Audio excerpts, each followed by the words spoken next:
Good morning, Philippines! Good morning, world! Good morning, Metro Manila! And good morning, Metro Cebu! And blessed Sunday morning to our more than 10,000 members in our Facebook group, our 10,000 followers in TikTok, and our thousands and followers in Instagram, Twitter, and other social media platforms. This is your servant, God's servant, Bishop James Lopez, the President of Jesus Still Heals Worldwide Healing Ministries, the President and Masters Online Seminary, and for the glory of God, student of Harvard, USA. Ano po sa lahat, tayo nagpapasalamat sa Diyos. We are thanking God. We're giving Him thanks. Maraming salamat sa ating makapangyarihang Diyos sa matagumpay at victorious na online evangelism seminar or training we conducted last Friday morning. At chinek ko po yung ating mga social media at yung mga feedback ng ating mga pastor, mga bishop, mga church leaders at marami Christians.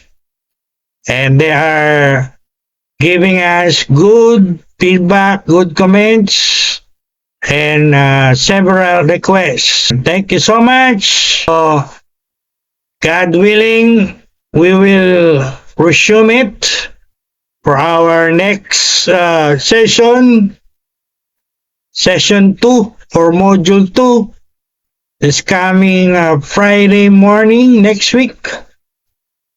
And I'm inviting all Christians, all church leaders, all pastors and ministers to join us again for another powerful, victorious online evangelism training. Tonight, the devil is a defeated enemy, and nothing but a defeated and lying, deceiving enemy. And we thank God for all the victory that He is granting or giving to us for His glory. And another announcement po tayo before I give our message, our tutorial this last Sunday. Ito pong pangalawang announcement. I'm inviting everyone, again, all Christians, all church leaders, all pastors, and all bishops. We will be conducting our first miracle healing crusade this coming Wednesday morning. Preferably 10 in the morning, 9 evangelism and healing service. And I want you to invite all of your lost loved ones, lost friends, yung mga kasama nyo sa trabaho, yung mga kasama nyo sa mga school, yung mga tinatawag nating lost unbelievers. Invite nyo po sila, dalhin niyo po sila sa ating crusade na to, online crusade, this coming Wednesday morning, 10 o'clock. Ito po ay gaganapin natin muli sa ating Facebook Live.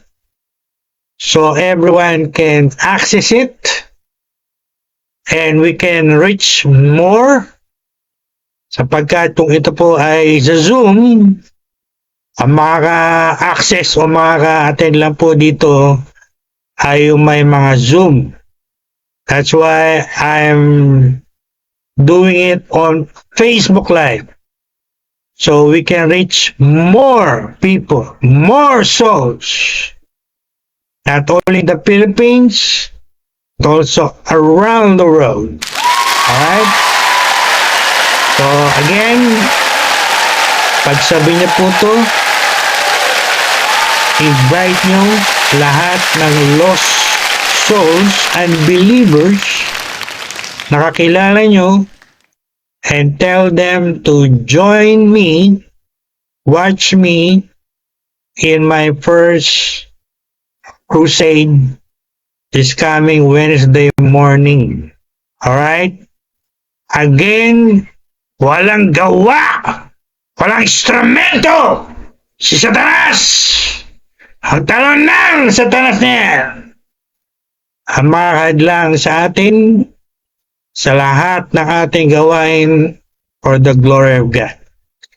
This is all for the glory of God at para makapag-minister tayo, ma-reach natin more souls for Jesus this year. Yan po ang desire at prayer ng inyong lingkod. More souls ang madala natin sa paanan ng ating one and only Savior Lord, Jesus Christ, the Son of the living God. Alright? So please tell it, share it to your churches, to your ministries. It's coming Wednesday morning, 10 in the morning, on our Facebook Live. In the mighty name of the Lord Jesus Christ. Alright. At hindi nga po pala lost souls lang o mga unbelievers. This is also a healing crusade. So lahat po ng may sakit, those who are sick, ay pwede nyo ring invite, dalhin, akayin na umattend dito because I'm going to pray for the sick. Not only I'm going to pray for the sick, we're gonna believe God that He will heal the sick, He will work miracles. Ang Diyos ay gagawa ng mga himala sa crusade na yan. That's what we are believing and that's what we are praying. Again, the devil is nothing but defeated, destroyed, and the true enemy. Wala po yung talo ng Satanas na yan. As far as I'm concerned, he's nothing. Absolutely nothing. And all of his fallen angels and human instruments, they are all under our feet in the name of the Lord Jesus Christ. Hindi po ako magsasawang sabihin yung aking litanya. Wala po yung Satanas na yan. Matagal nang talunan yan. Ang ginagawa na lang niyan ay manloko, magsinungaling, mandaya ng maraming tao. But as far as Bishop Lopez is concerned, he is nothing, absolutely nothing to me and to my ministry. He is under my feet in the name of the Lord Jesus Christ. For the information of everyone, particularly lahat ng Christians na nanonood, joining us this morning, I want to inform you, just in case you're not aware, this last Sunday is National Bible Sunday. Pinagdiriwang po natin, inobserve po natin today, this last Sunday, all over our beloved country, and I think all over the Christian world, around the world. National Bible Sunday. Kung kailan binibigyan natin ng atensyon at importansya ang Biblia, ang salita ng Diyos, the authority of the Bible, of the Word of God. So, na-mention ko na po to sa ating Wednesday pneumatology class last Wednesday morning when I taught you about the role of the Holy Spirit in our daily Bible reading. So, I will expound it more. Ika nga, this will be the sequel. Remind everyone, as a Christian bishop, the theme for this year National Bible Month is this: God's Word brings life. Acronym LIFE. L-I-F-E. Yung L stands for love, I stands for integrity, F stands for faith, and E stands for engagement. So, ang sinasabi ng ating team for this year, the Word of God, our Bible, brings love, integrity, faith, and engagement to our hearts individually and to our family. I will give my tutorial or my message about the Bible. So makinig po kayo lahat. Ha? Lalo na yung mga maraming tao ngayon, maraming misunderstanding, maraming misconception, maraming misinterpretation about the Bible na alam naman natin magawa ni Satanas yan sa buhay ng maraming tao. Alam natin yung common saying sa ating bansa. May mga nagsasabi, ang Biblia, salita lang ng tao. Gawa lang ng tao. Sinagot ko na po yan last Wednesday class. At meron din nagsasabi, isa na namang kasinungalingan ni Satanas. Pag nagbasa ka raw ng Bible, mababaliw ka raw. It's another lie of that defeated Satan. Pag nagbasa ka raw ng Bible, masisira daw ang ulo mo, mababaliw ka raw. Ito yung mga sinungalingan ng talo ng demonyong yan.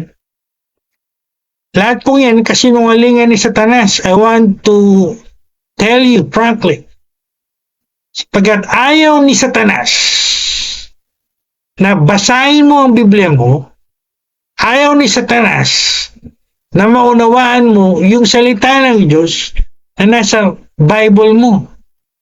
Sapagkat alam niya, pag binasa mo yan at naunawaan mo, makakalaya ka sa kasinungalingan at pagdaraya ng demonyong yan. At ayaw ni Satanas mangyari yan. Gusto niya na maraming tao manatili sa kanyang mga kasinungalingan at mga pandarayan. No wonder many people are not reading their Bible, not understanding it, sapagkat the devil is doing everything he can to prevent them from reading and understanding the Word of God written in the Bible. So now you know, ika nga, tandaan niyo po yan. So makinig po kayo lahat. Napakaganda po yung ating message sa umagang ito. And I entitled our message or tutorial, The Bible Above All. Wow! Yan po ang ginawa kong pamagat, titulo na tutorial na to o message na to. Ang Biblia sa Tagalog, ang salita ng Diyos, pinakamataas sa lahat. It is above all. Above your human opinion, above your human feelings, above human experiences, above human tradition, human culture, and it is even above the so-called gifts of the Holy Spirit. It is above all. Higit sa lahat. Pinakamataas sa lahat. Because the Word of God is like God. The Word of God is the same as God. Sapagkat ang salita ng Diyos ay galing sa Diyos, right? God and His Word are one and the same. Ika nga, ng ating mga theologian and Bible scholars. At ang sigaw ng Protestant movement o Protestant Christianity during the time of Martin Luther, yan din po ang sigaw natin ngayon. That is the cry of our hearts. You might ask, what is that, Bishop Lopez? Sola Scriptura. The Scriptures only. The Bible only. Not human opinion. Not your feelings. Not your experience. Not your tradition. Not your culture. Not even the gifts of the Holy Spirit. So makinig po kayo mabuti. I want to listen carefully. I will expound all of that. I will explain all of that in this tutorial or message about our Bible. Yan po ang gusto kong mensahe na ipaabot sa lahat ng Pilipino, sa buong Pilipinas, at sa buong mundo. Ang Biblia, ang salita ng Diyos, higit po yan, pinakamataas po yan sa lahat ng nabanggit ko. Now, ang pinili ko pong text this morning ay swak, relevant, tamang-tama sa title na yan. Dito pa lang sa text na to, makinig kayo mabuti.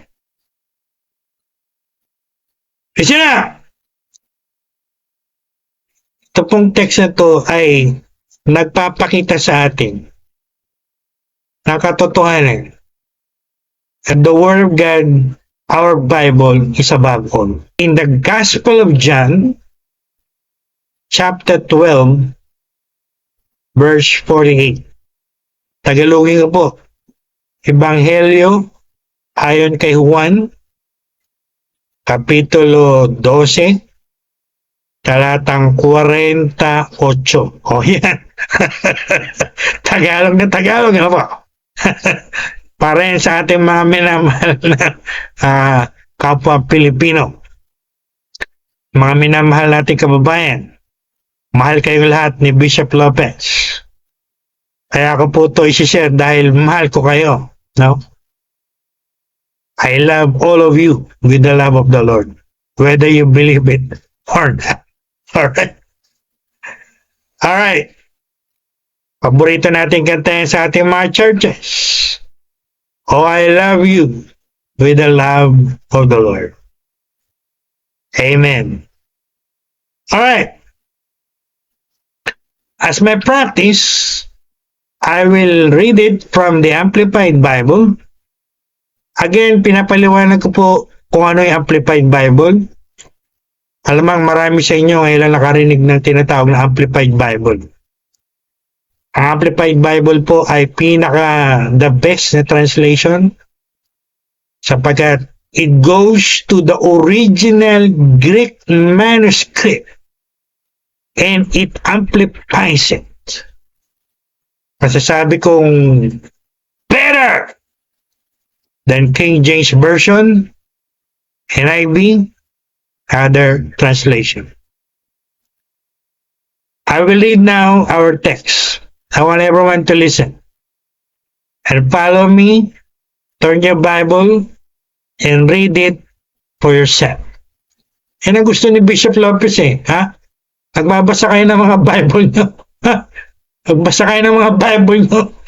Kahit man lang ngayong linggo ngayon to makabasa kayo ng mga Bible. Alright? Let's read it together. All together. The Lord Jesus is speaking here. Pakinig po kayo mabuti. Salita to ni Lord Jesus, ha? Hindi salita to ni Bishop Lopez. He said, whosoever reject me and refuse to accept my teachings has one who will judge him or her. The very word that I spoke, said the Lord, will judge him and condemn him on the last day of judgment. God bless the reading of His powerful words. Pagpapalain po ni Lord ang pagkabasa ng kanyang mga salita. Narinig niyo po ba yan? Did you hear the word of the Lord this morning? O inaantok pa rin kayo? Ha? Did you hear the voice of the Lord?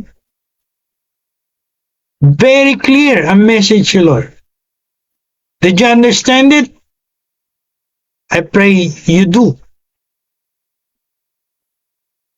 So, dito pa lang sa verse ito, sa text natin for this morning, pinapakita na ni Lord Jesus mismo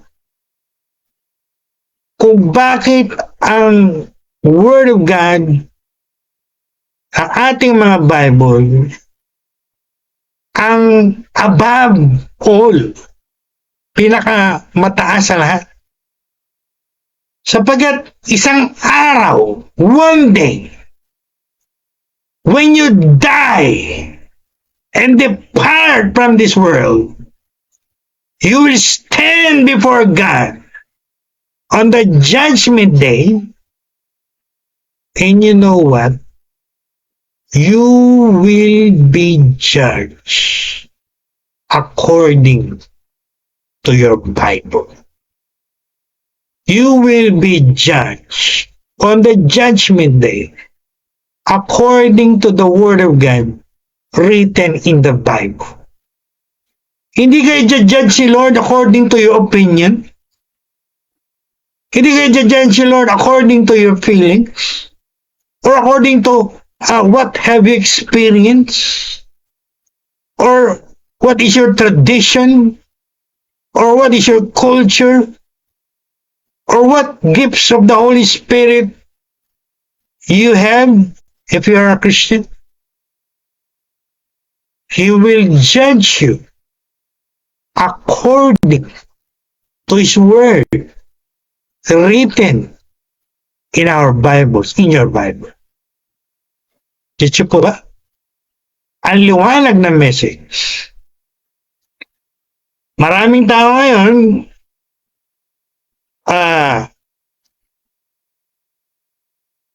ang mahalaga sa kanila yung kanilang mga opinion, no? Ang katuwiran nila, I am entitled to my opinion. At marami naman, ang mahalaga sa kanila, feelings nila. O anong pakiramdam nila. At yung iba naman, ang pinagdidiinan, yung kanilang mga human experience. At yung mga iba naman, lalo na dito sa bansa natin, mahalaga sa kanila mga tradition. They so love their tradition that they even ignore the writings or the teachings of the Bible. Alam niyo ba yun? Maraming kababayan nating Pilipino, mas mahalaga sa kanila yung tradisyon na kanilang mga pamilya, yung tradisyon na kanilang mga religion, kaysa kung ano nakasulat sa kanilang mga Bible. Kaya nang sabi ko last Friday training, you can say amen or you can say ouch. At yung iba namang Christians,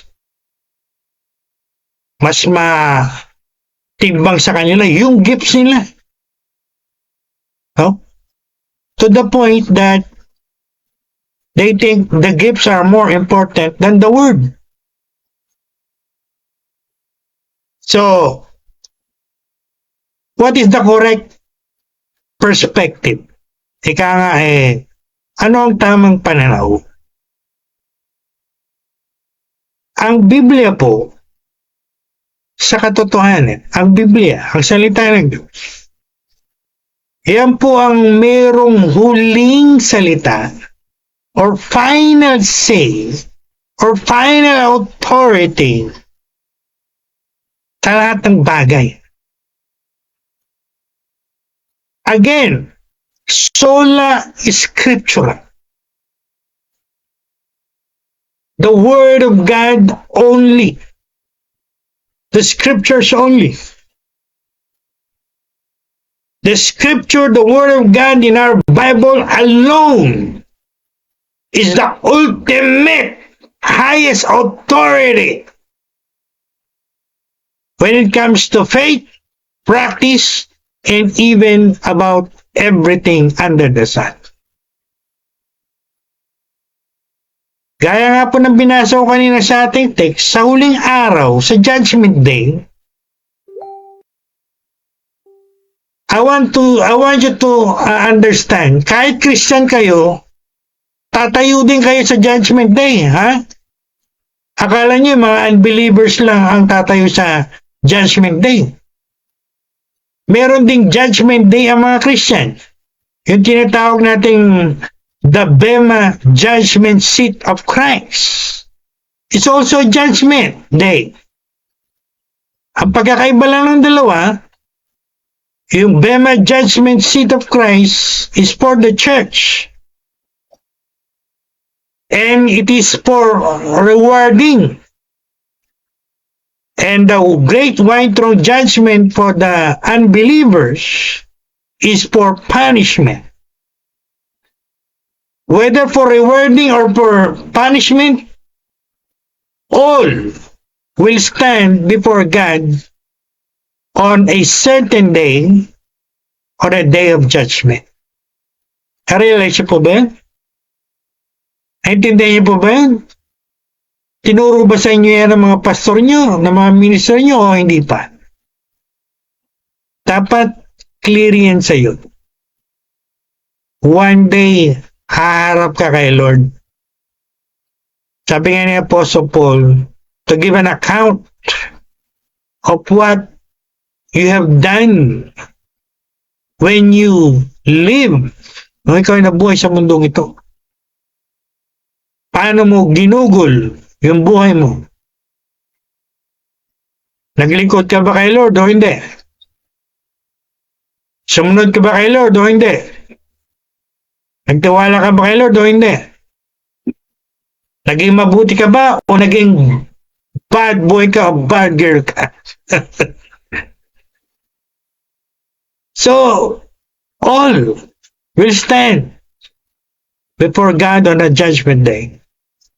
And again, ang pagbabasihan ni Lord, hindi yung opinion mo, hindi yung feelings mo, hindi yung experience mo, hindi yung culture mo, hindi yung tradition mo, hindi nga yung gifts na binigay ni Lord sa iyo eh. Ang pagbabasihan ni Lord, how you live in relation to His Word na nakasulat sa mga Bible natin o nakasulat sa Bible mo.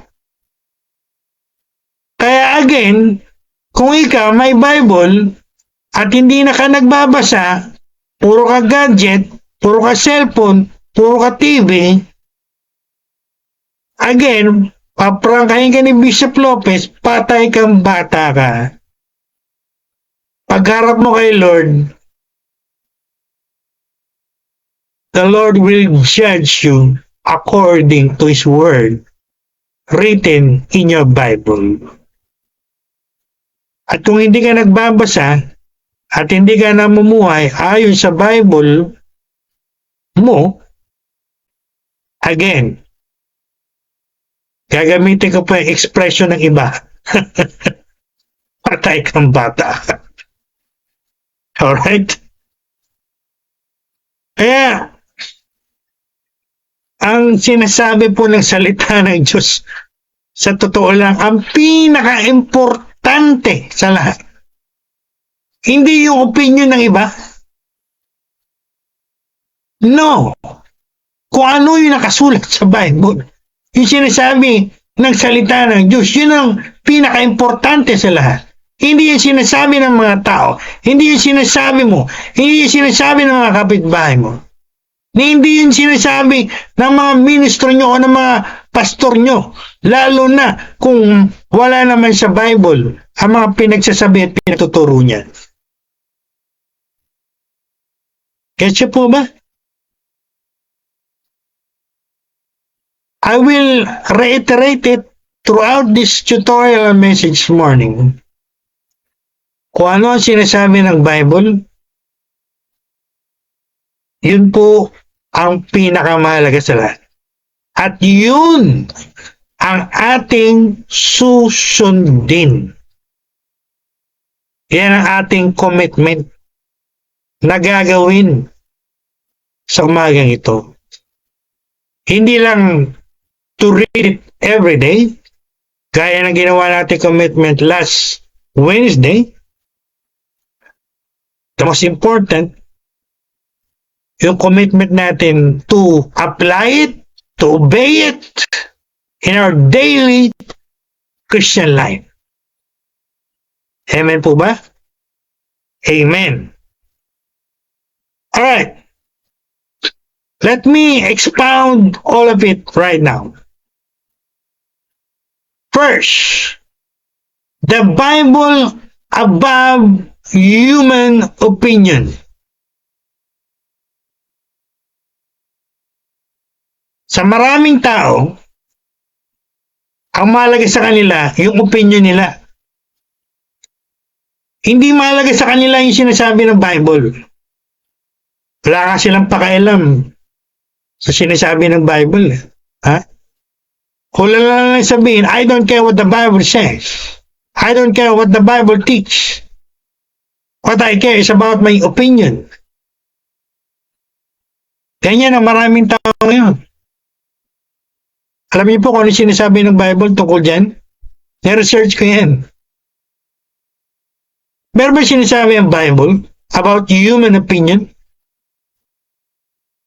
And thank God, God gave me one verse. I think, swakto. Ika nga, no? What it is?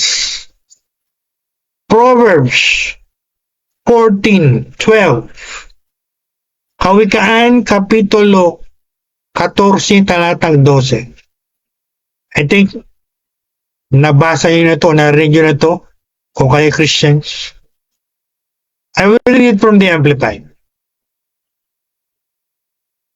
There is a way that seems right to a man and appears straight or right to him or to her, but the end of it is the way of death. See? Meron daw bagay o daan na sa tingin ng tao tama right sa kanya straight sa kanya, tama sa kanya, pero hindi niya alam ang dulo pala nun kamatayan. Again, I will borrow the saying of others, patay kang bata ka. Aliwanag dulo kamatayan. Pero sa tingin mo, tama. Ganyan ang maraming tao ngayon. They always insist on the saying, I am entitled to my opinion. I have the right to my opinion.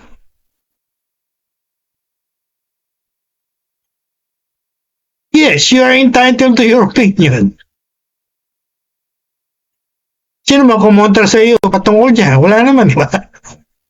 Especially if you're living in a free world or in a democratic country where you have so-called freedom of speech or freedom of expression. You are entitled to it.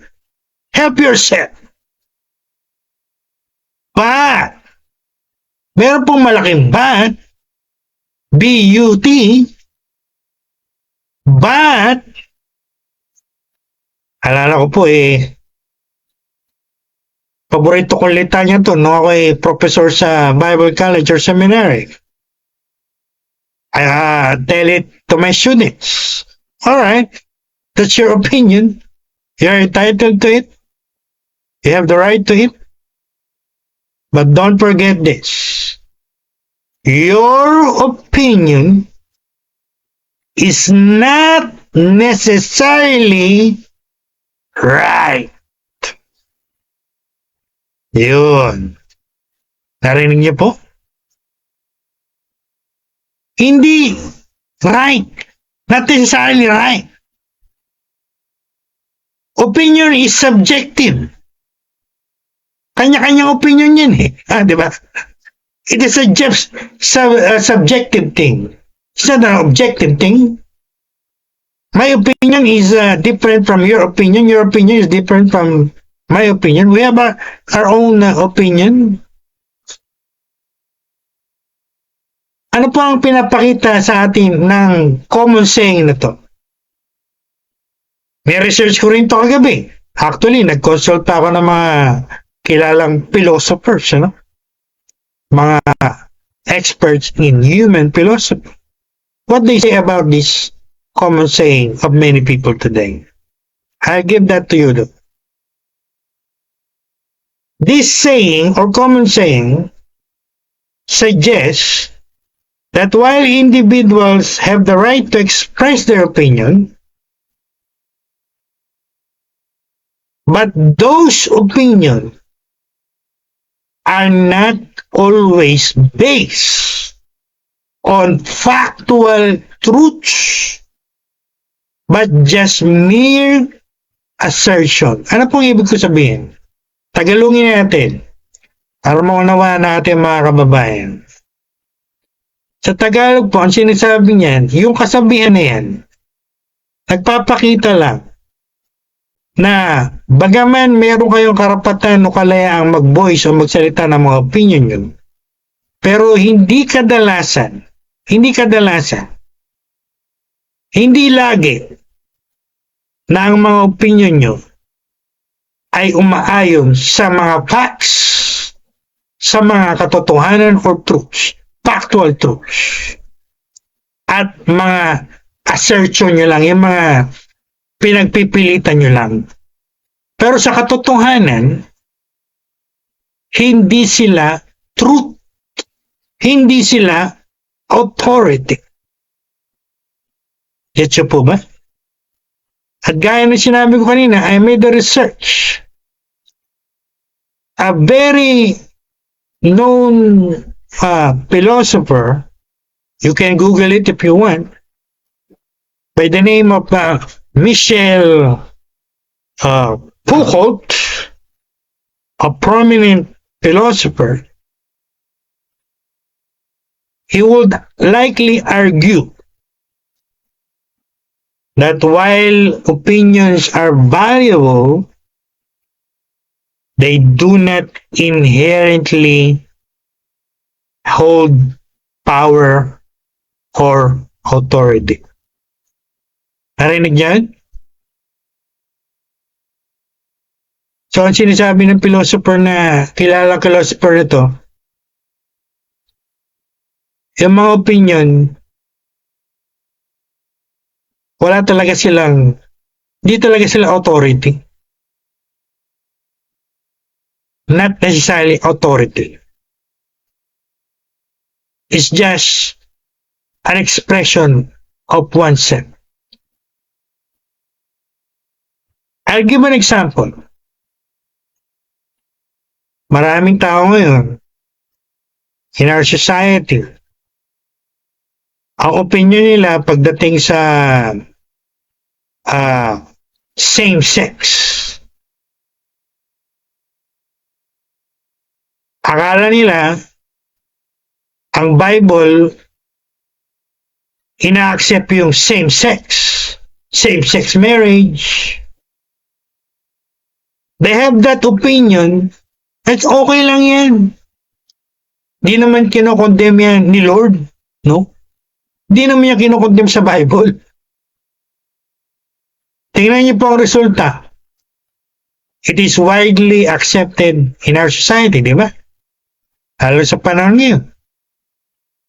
Although ako po ay nakakasal, ako may authority to solemnize marriage all over the Philippines. Illegal po yan, ano? Pag binasa nyo yung family code, yung batas natin sa pagkakasal, that's illegal. Hindi pinapayagan ng batas natin na magkasal ng parehong sex. That's illegal. But in the opinion of many, okay lang. Actually, may nagkakandak ng same-sex marriage. So that is their opinion. But what the Bible really says, ano talaga ang tinuturo ng Bible? I don't care kung sinong tamaan sa inyo. Ika nga walang sasantuin si Bishop Lopez. Ano? I don't care what group you are. Pero sinasabi ng Bible, what the Bible says. From the Old Testament to the New Testament, the Bible condemns homosexuality and lesbianism. See? Magkaiba sila, di ba? Yung opinion ng iba, okay lang. Okay lang. Pero pagka pinag-aralan nyo mabuti yung Bible, is not okay. It is condemned by the scriptures. So, maaaring tama sa iyo, sa tingin mo, sa opinion mo, o sa opinion ng iba. But I don't care about it. Sapagkat, yung sa tingin mo tama, hindi tama sa kay Lord. Kung Biblia o salita niya, ang pagbabasehan natin sa Bible. Again, maaring tama sa opinion mo, pero mali sa paningin ng Diyos. Maliwanag po ba? Again, I don't care whoever you are and what is your group. Wala pong kinatatakutan si Bishop Lopez.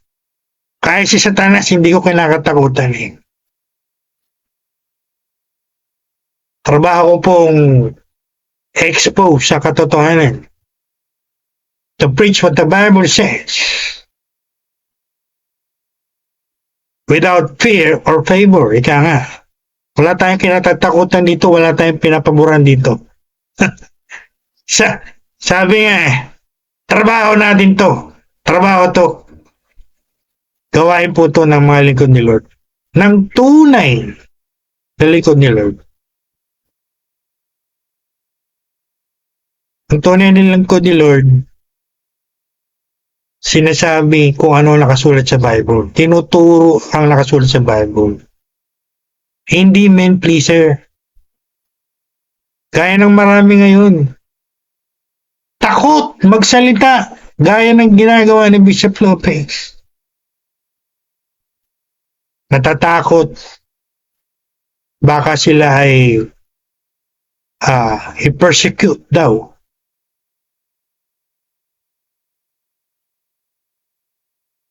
But Bishop Lopez is not afraid of that. I am ready for it. And I will preach what the Bible says. No fear, no favor. Para tayong pulis na may prinsipyo. Wala kami sasantuing kriminal. Kahit sino man kayo. Kung gera gusto nyo, di gera bibigay namin sa inyo. That's it. That goes to all. Kasi po ba yung message? The Bible corrects human opinion. And again, the Bible is above human opinion.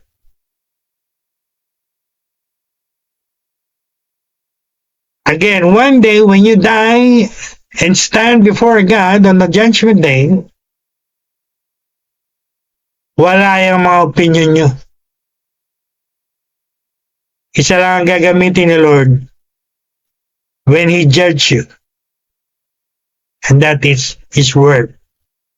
Written on the Word of God. Alright?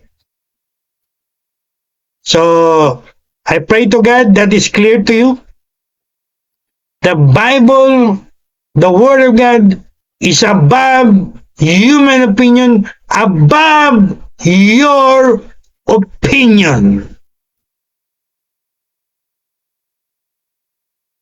Second, the Word of God above human feelings. Ito, maganda po ito. Hindi ko po expound to. Medyo broad po kasi ito. Ang tinutukoy ko po yung text or verse for this. Jeremiah 17:9. The heart is deceitful above all things. Alam niyo ba nakasulat yun? Sa Old Testament? Sa verse na binanggit ko? The human heart is full of deceit. Punong-puno ng pandaraya ang puso ng isang tao. Deceiving others and even deceiving his or herself. Again, you can say amen or you can say ouch. Alam niyo ba yun? Kaya nga maraming deceiver ngayon, di ba? Deceiving others and even deceiving themselves. Niloloko yung marami.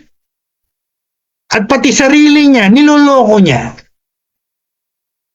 Oh, hindi ba tama yung Word of God?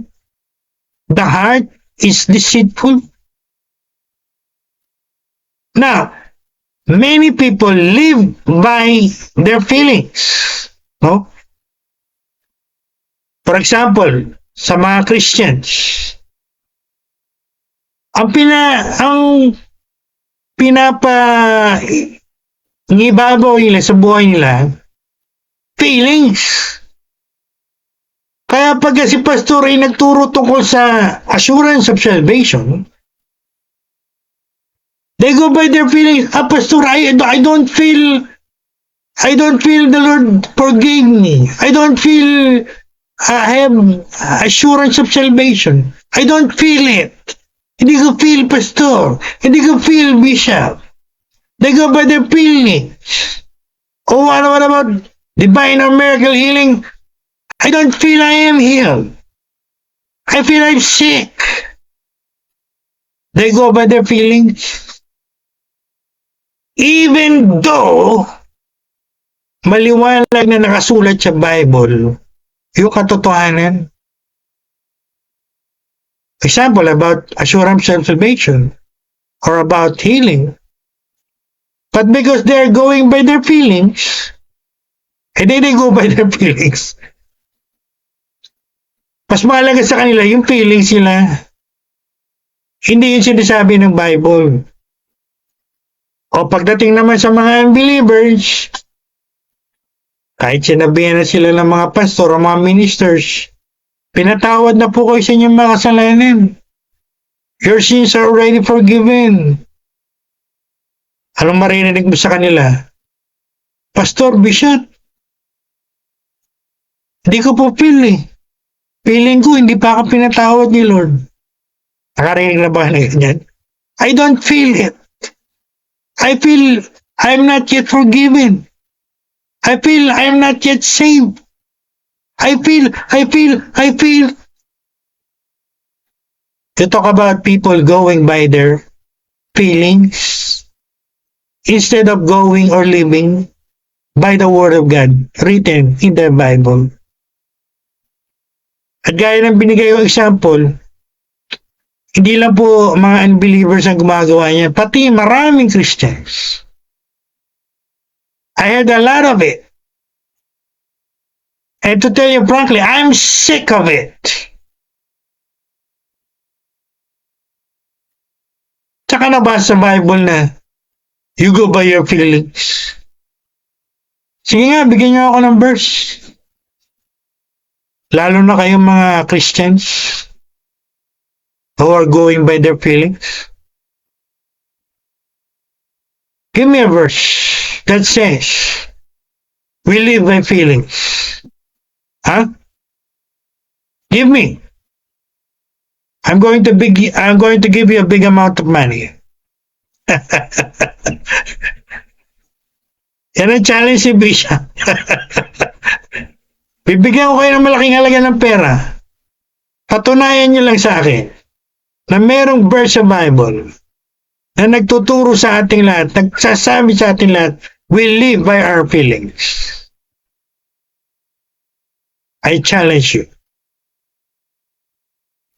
Because as a Bible scholar, as a Greek scholar, wala akong nabasa sa Bible from the old to the new na nagsasabing you live by your feelings. Ang sinasabi ng Bible, from the old to the new, the just shall live by faith. Oh, narinig niyo ba yan? Lalo na kayo mga Christians na nagkiklaim Christians kayo. And yet, you're putting a lot of premium on your feelings. Lalo na sa mga bagay na hindi naman dapat ginagamitan ng feelings. Dapat ginagamitan ng faith. And yet, you're doing it by your feelings. Even to the extent na you are deliberately ignoring what the Word of God says. Again, you can say amen or you can say ouch.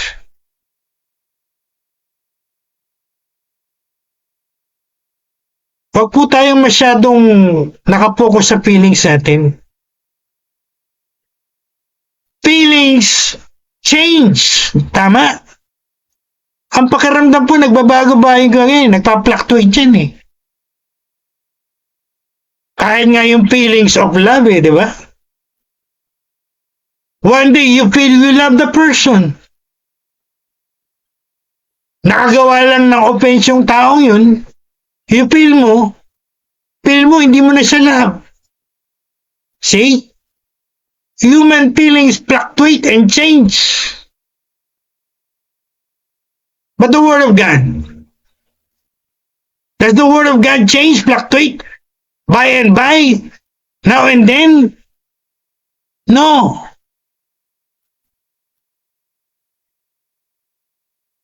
When you go by your feelings, you're gonna go up and down like a yo-yo. Alam niyo yung yo-yo?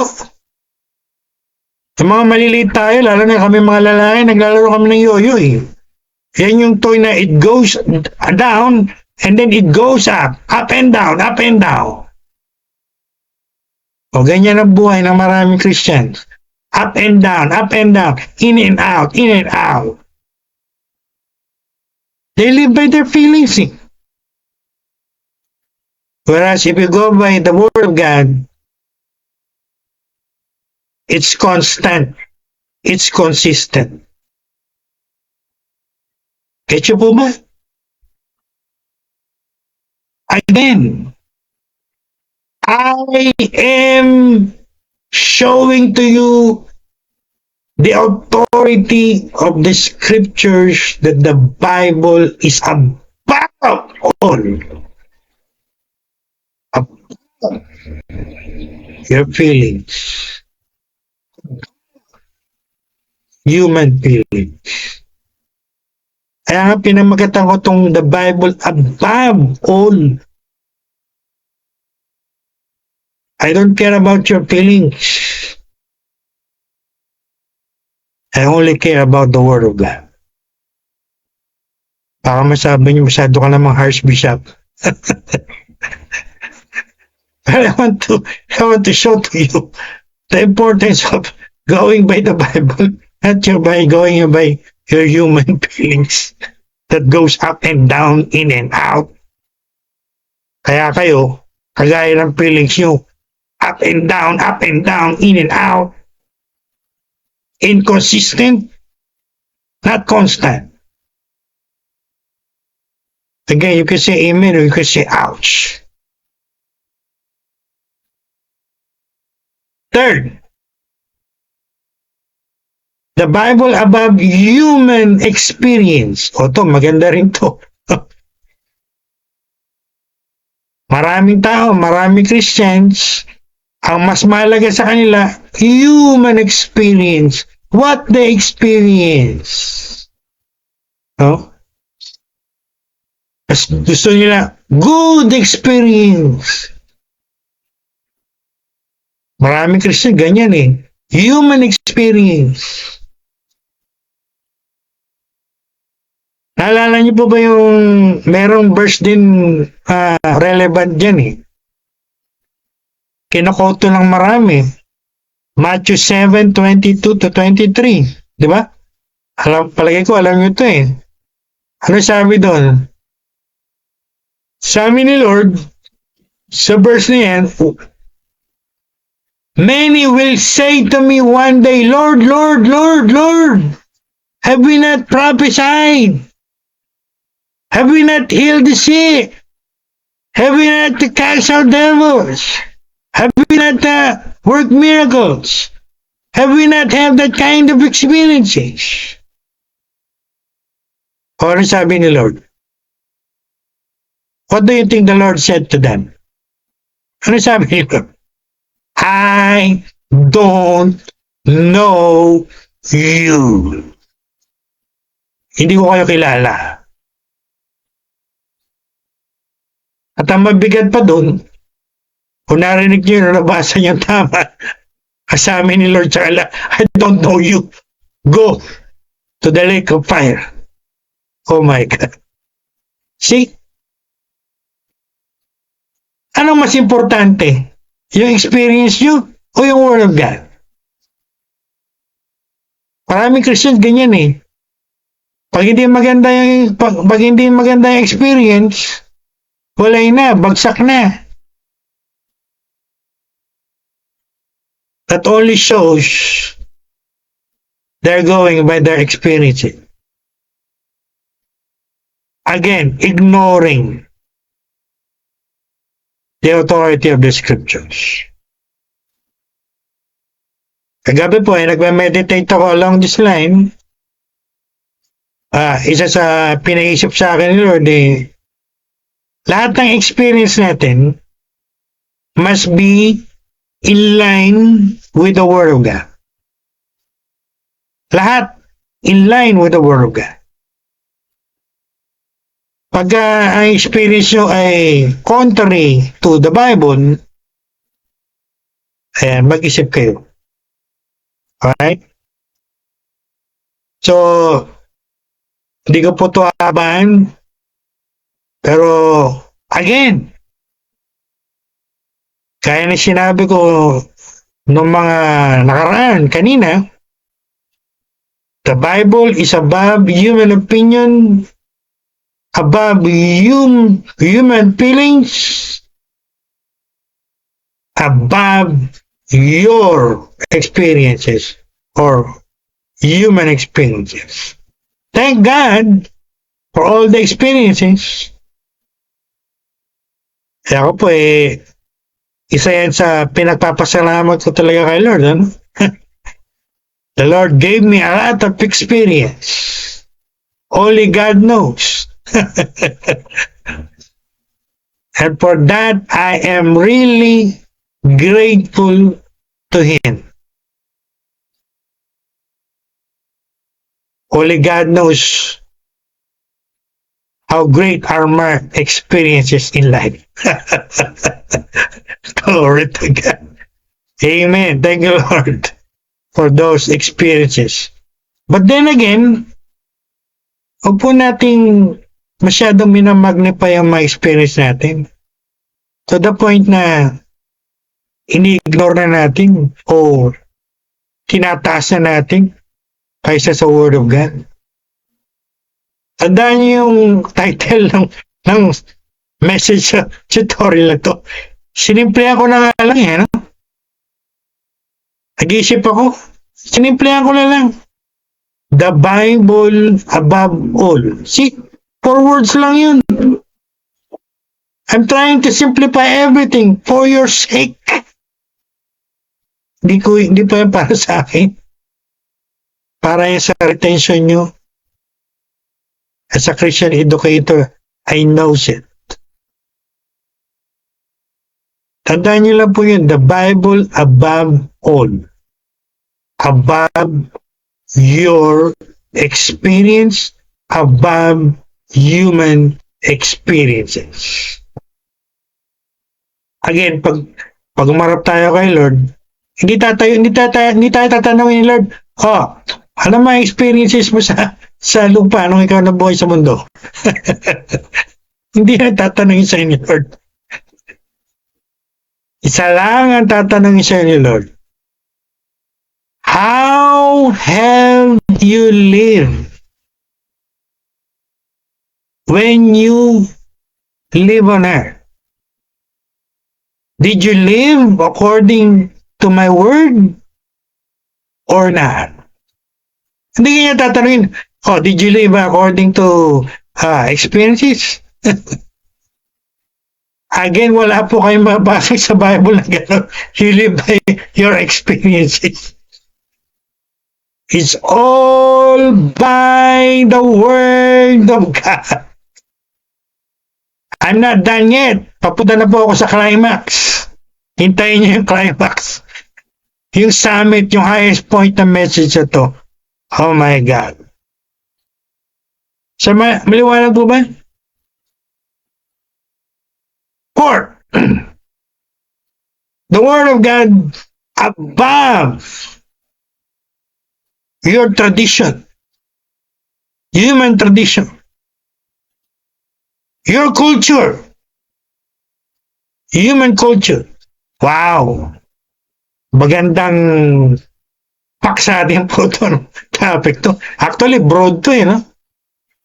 Pag nag-aaral kayo ng bachelor degree, master's degree, doctorate degree, you're gonna study a lot of human traditions, human cultures, cultures of many nations, many countries, tradition throughout the human history. Marami po ang pag-aaral tungkol dito, no? Kaya nga may mga tinatawag na cultural studies. It's a broad discipline. Ika nga natin mga educator, but I don't have a lot of time to explain it all.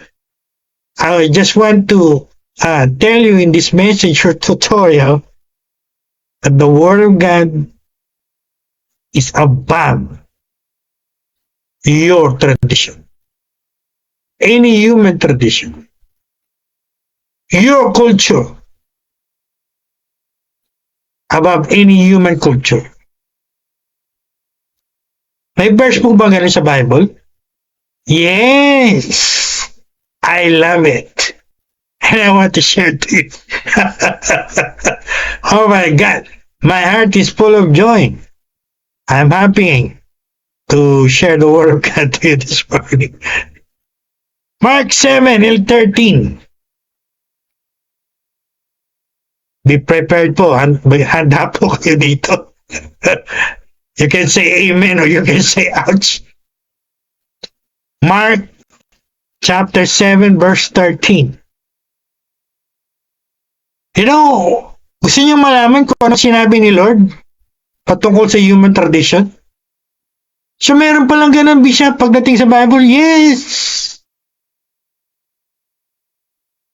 Lagi ko pong sinasabi yan. Akala nyo kasi pag Bible, religion lang. Diyos lang. Lagi ko po sinasabi yan. Paborito ko lang yan. The Bible talks a lot about almost everything under the sun. You want to know about sex? The Bible says a lot about it. You want to know about wars, battles, culture, origin, whatever, geography, even astronomy, lahat po yan. I said almost everything under the sun. Di kasi kayo nagbabasa ng mga Bible nyo. Mas mahalaga pa sa inyo yung mga cellphone nyo at mga TV nyo. Kaya hindi kayo familiar sa librong ito. Since I'm teaching about the Bible, you know what the meaning of the Bible? The word Bible? It's from the Greek word biblios. You know what does it mean? It means the book. The book. Hindi po yung ibig sabihin a book, kundi the book.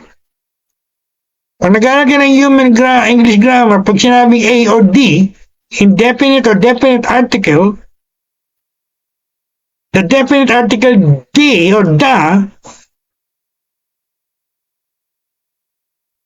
sila po sinasabi niyan, the Bible is the book above all books. Yan po ang libro sa lahat, pinakamataas sa lahat ng libro. Actually, ang Bible ang isa sa mga pinaka-bestseller sa mga bookstore. Alam niyo ba yan? We should be glorifying the Bible, the Word of God. Pinakamataas po yan. I don't care about you. I don't know about you. But for me, that's the greatest. Alright. What the Lord Jesus said about tradition, human tradition. Are you ready? Makinig kayo mabuti, ha? Lalo na kayong mga mahilig sa mga tradisyon. Ha? Mas mahalaga pa sa inyo yung mga tradisyon nyo, ha? Ano sabi ni Lord? Listen to this. The Lord said, you nullify you know the word null and void? Ginamit dito ni Lord, you nullify the Word of God by your traditions. Sa mga nakakaintindi po niyan, you can say amen or you can say ouch. Anong Tagalog niyan? Sa Tagalogin ko, alam natin yung word na phrase na null and void, right? Null and void, walang bisa. So kung tatagalogin mo to, sinasabi ni Lord, pinawalang bisa nyo. Niwawalang bisa nyo ang salita ng Diyos pamagitan ng mga tradisyon nyo. Oh my God. That is a sharp rebuke. Matinding rebuke po yan, ano? Kanino sinabi ni Lord yan? Sa mga religious leaders during His time. To the scribes and Pharisees and Sadducees. To the members of the Jewish Sanhedrin. To the ruling class. To the teaching class. Yung mga namumuno sa kanila noong panahon na yun. Ano sabi ni Lord again? Winawalang bisa niyong salita ng Diyos sa pamagitan dahil ng mga tradisyon nyo. At sinasabi dito ni Lord, sa panahon niya at sa panahon natin ngayon, maraming tao, mas mahalaga ang tradisyon nila kasi sinasabi ng Biblia. Mas mahalaga ang tradisyon nila sa mga churches nila. Mas mahalaga yung tradisyon ng mga religion nila kaysa sa sinasabi ng Bible. Mas mahalaga yung tradisyon ng mga pamilya nila kaysa sinasabi ng Bible. Mas mahalaga yung tradisyon ng mga grupo, organization nila kaysa sinasabi ng Bible. Again, you can say amen or you can say ouch.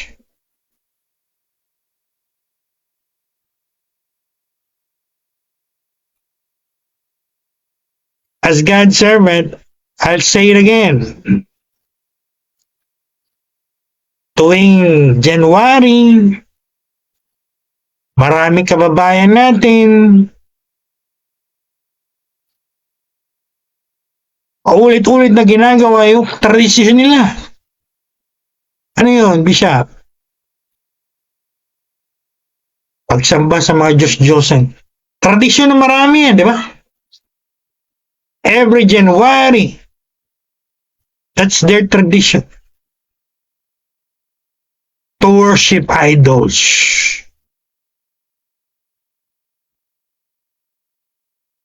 Kaya nung ako po'y nagme-meditate along this line, maraming binibigyan na insight sa akin si Lord eh. Kaya every January, pinasisimula ng mga taong ito yung mga tradisyon nila that open the door to the devil. Kaya huwag na kayong magtaka kung sa mga darating na buwan sa taong ito, marami na namang alam niyo na hindi maganda na mangyayari gaya na nangyari last year. Ayan po sinasabi ng Bible against idolatry. A lot of curses, a lot of plagues, a lot of calamities. Because God hates it. Inalakay ko na po sa mga videos ko sa ating YouTube channel. Kaya huwag natin gagayahin yung mga tao yan. Sa ating mga nakakilala kay Lord ng tunay na pagkakilala, sa January, ay itataas natin hindi Diyos-Diyosan, kundi ang Word of God. Ating mga Bible.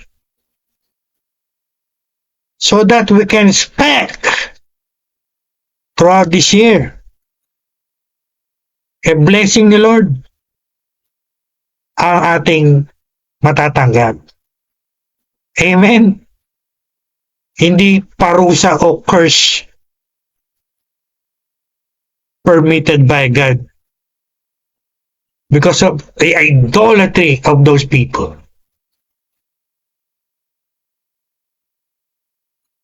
O hindi ba tama sinabi dito ni Lord? Pinawawalang bisa nila yung sinasabi ng Bible against idolatry kapagkat sa katotohanan, mas mahalaga po sa kanila yung tradition nila kaysa yung nakasulat sa Bible. Kaya po talaga ang katotohanan. Kung kayo ay hindi bulag sa spiritual, kita niyong maliwanag yan. Kaya kung bulag kayo, kagaya din kayo ng mga taong yan, bulag. Sabi nga kanina sa human opinion, they think it is right. That is their human opinion. Not what God's word says. They didn't realize the end of it is death, destruction, judgment from God.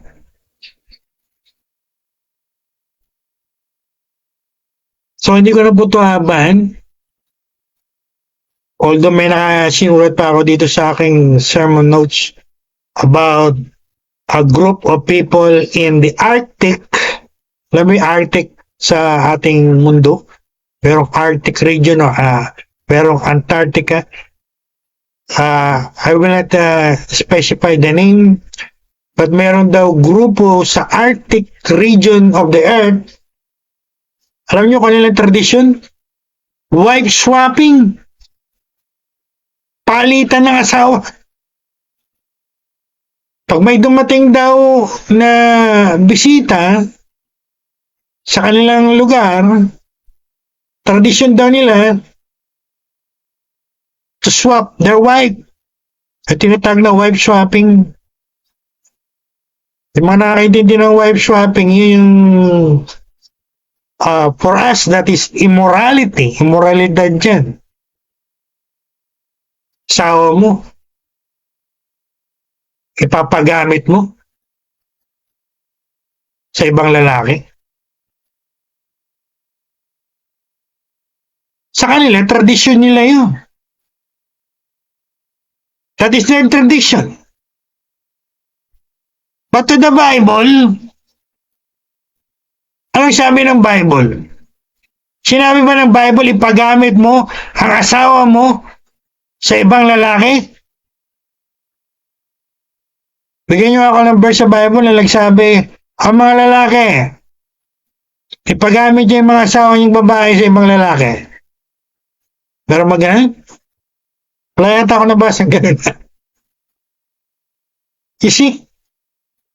See what I'm saying here? You don't have to study human culture. But there are a lot of cultures that go against the teaching of the Bible. There's a lot of human tradition that go against the Bible. Sa tingin nila, in their tradition, that's right. Okay lang yun. Tama yun. Tradisyon namin yan. Kultura namin yan. Yan ang sasabihin nila sa'yo. And I'm sure, marami sa kanila makikipagpatayan. For the sake of their tradition, for the sake of their culture. Dahil nga, mas mahalaga sa kanila, yung tradition nila, yung kultura nila.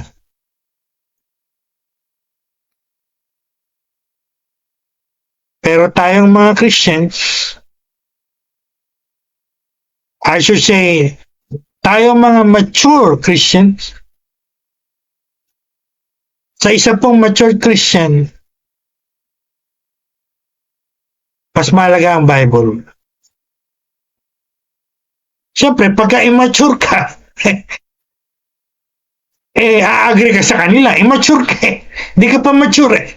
Oh. Kaya po si Bishop Lopez, kilala ko ang isang tao spiritually mature or not yet spiritually mature.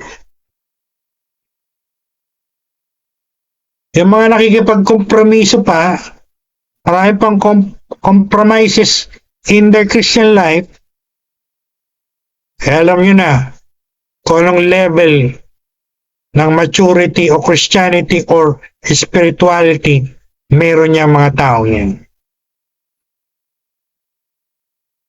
So, to end this point, hindi po lahat ng culture, hindi lahat ng tradisyon ay biblical. And the Bible corrects cultures and tradition. At kung kayo tatanungin, let me ask you that question.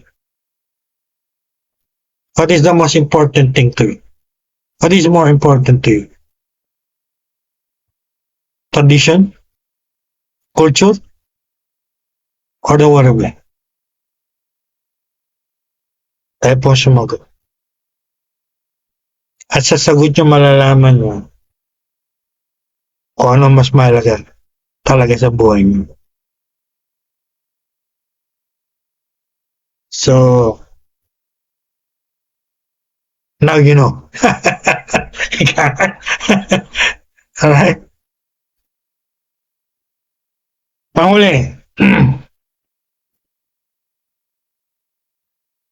The Bible about the gifts of the Holy Spirit. Sinama ko po ito sa discussion sapagkat may mga Christians mas mahalaga sa kanila yung gifts. No. They go by the gifts. Well, ako po meron akong gifts of the Holy Spirit. I know my gifts. But I will not tell you that the gifts are more important than the Bible, the Word of God. At in-explain din niya ni Apostle Paul sa 1 Corinthians chapter 12 to 14 when he discussed about the 9 gifts of the Holy Spirit and the other gifts in the book of Romans. At doon, kung naintindihan niyo yun mabuti, mas mahalaga yung word kaysa gifts. Meron ko ng gift sa music. Magaling ka nga mag-praise and worship, mag-song lead. Ang tanong, magaling ka rin ba pagdating sa Word of God? O magaling ka lang sa singing? Di ka naman well-grounded on the Word of God. O, ang gifts mo sa ganitong ministry. Ang tanong, grounded ka ba o rooted ka ba in the Word of God?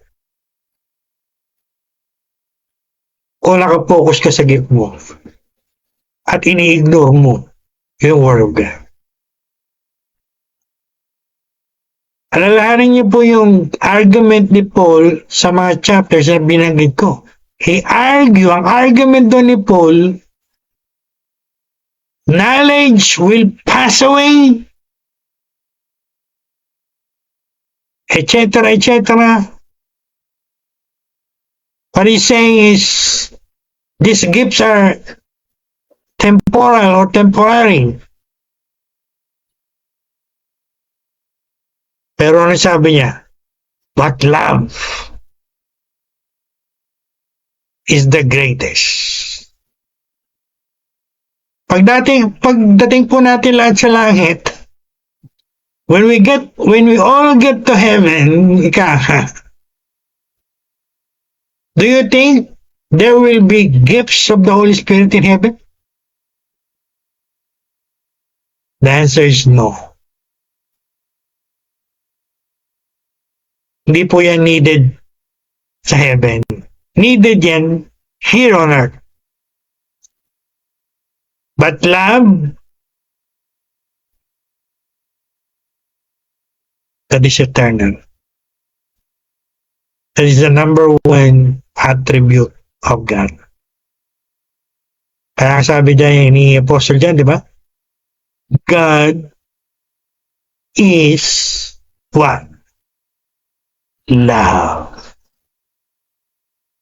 Theo estin agape in Greek. Hindi ko po nakalimutan. Isa sa mga paborito kong Greek. Theo estin la agape. God is love.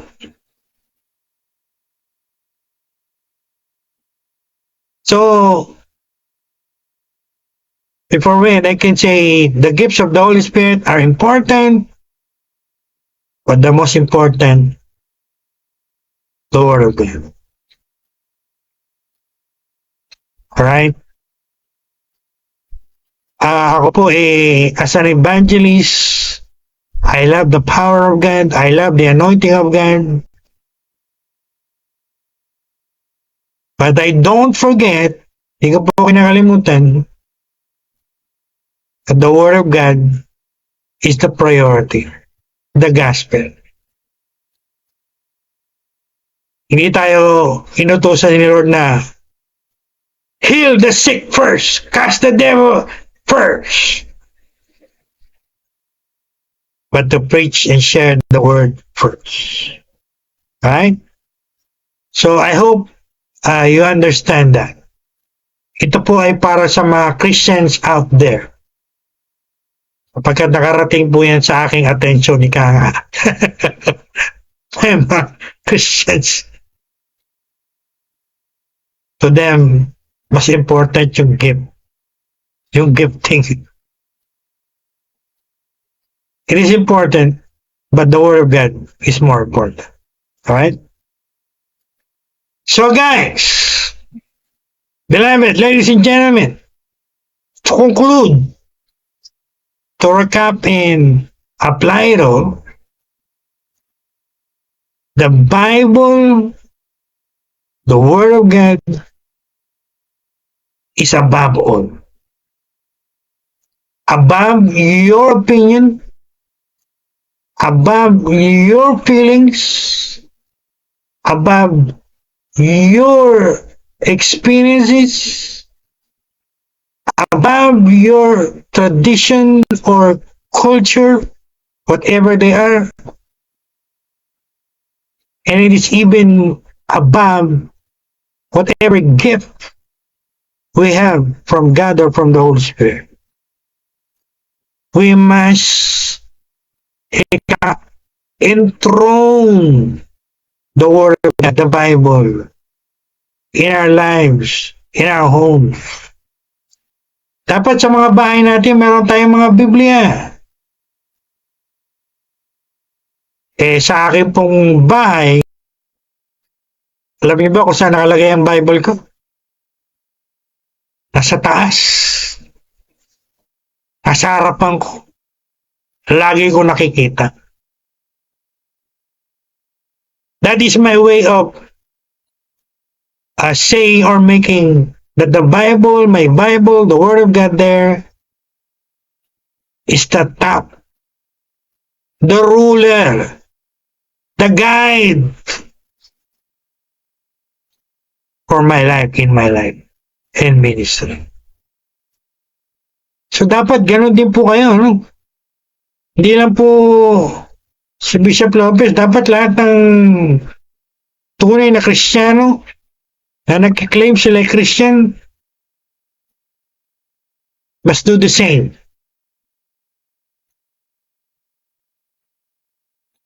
At huwag natin kalimutan, yung napakaseryosong message sa umaga ito.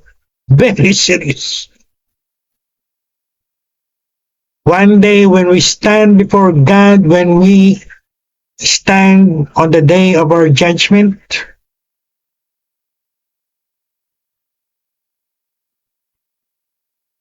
wala pong, nothing will matter.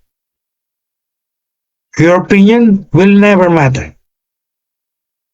Your feeling, your experiences, your doctrine, your church,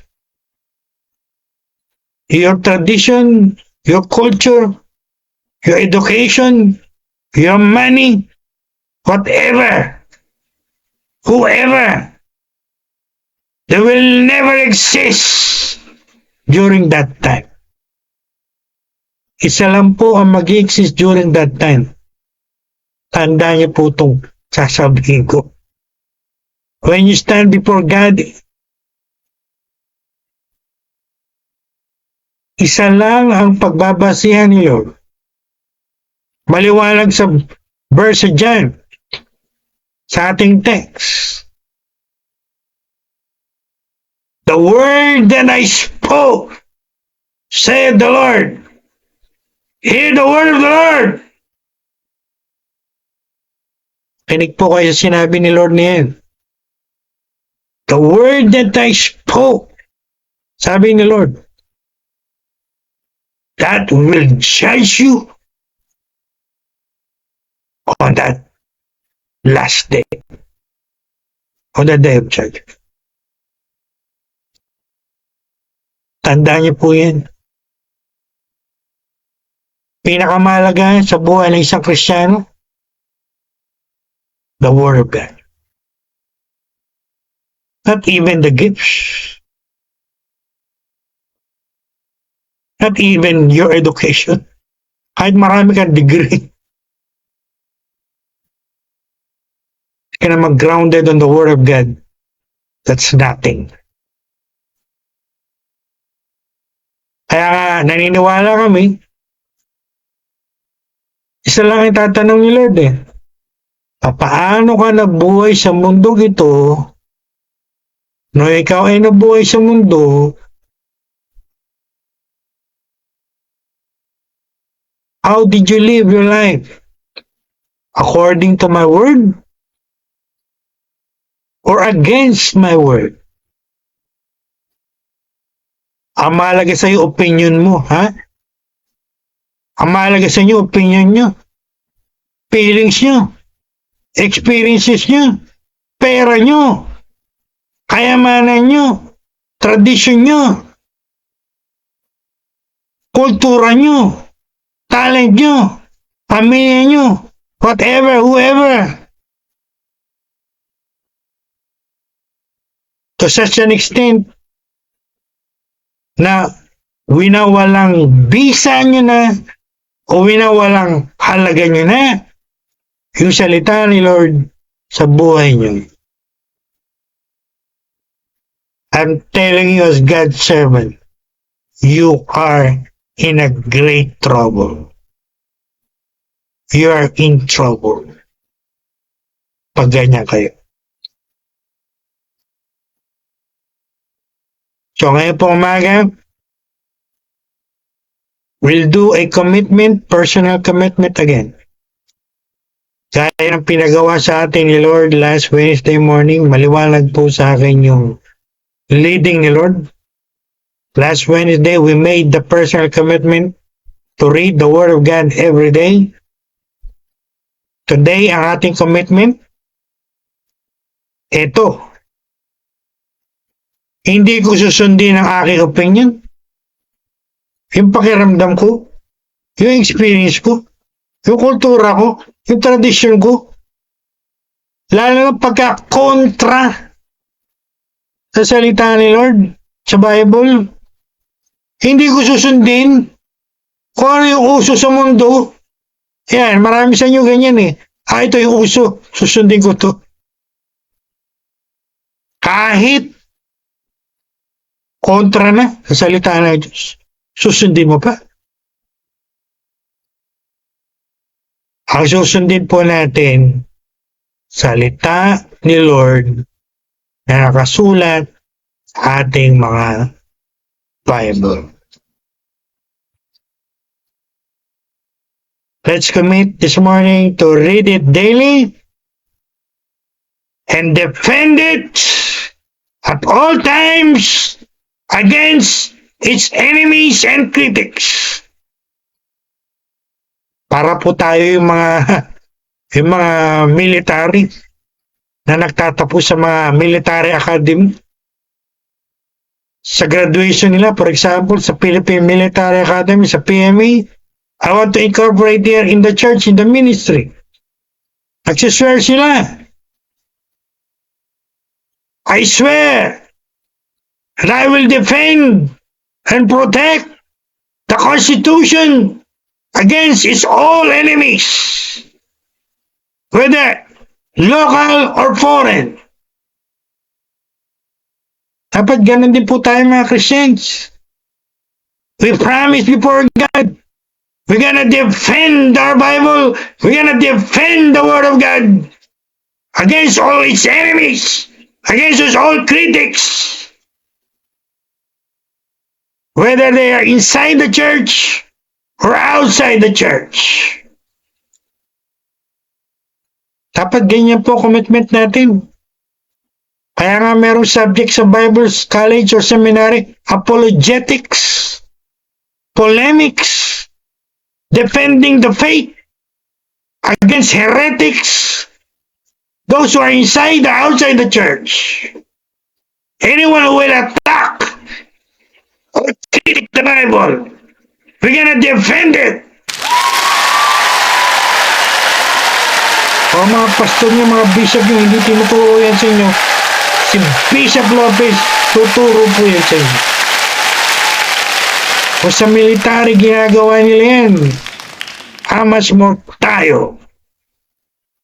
We will defend the Word of God against anyone, any work or instrument of the devil who will go against it. We are defenders of the faith. Apologies. Ha? Hindi yung nakakarinig na kayo ng mga tumitira sa Bible eh. Para naman kayong ginagawa. can obey it and apply it in our daily Christian life. Tandaan natin yung message, yung title. So simple. I made it so simple. The Bible above all. Right? So I want everyone to stop what they're doing right now. And I want you to talk to God right now. Stop. Close your eyes. Bow your heads. Talk to God to prayer. Make that commitment na aking sinabi kanina. Make that personal commitment. Do it now. Wherever you are. In the name of the Lord Jesus Christ. Hindi ko susundin ang opinion ko, ang pakiramdam ko, ang experience ko, ang kultura o tradisyon ko, lalo na pagkakontra sila salita ng Diyos. Salita ni Lord sa Bible ang susundin ko. And I will defend it against all its enemies and critics. And I will obey it.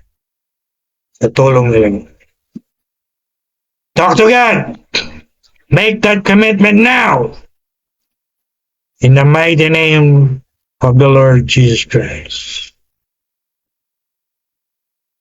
I want everyone to talk to God wherever they are. Make that person commit.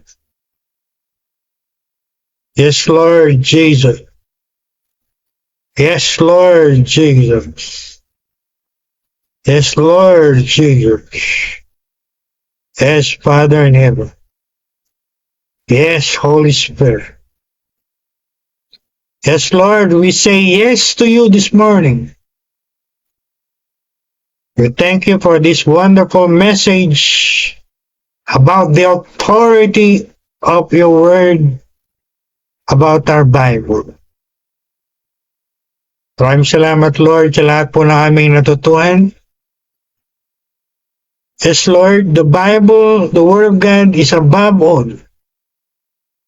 It's above our opinion, our feelings, our experiences, our tradition, culture, even the gifts that we have from you. Ito po ang pinakamalaga at pinakamataas sa lahat. Ma-realize namin lahat, Lord, na one day, when we stand before you, you will judge us according to this word, according to our Bible, not according to our opinion or whatever. Right now, we make that commitment. Help us read it every day.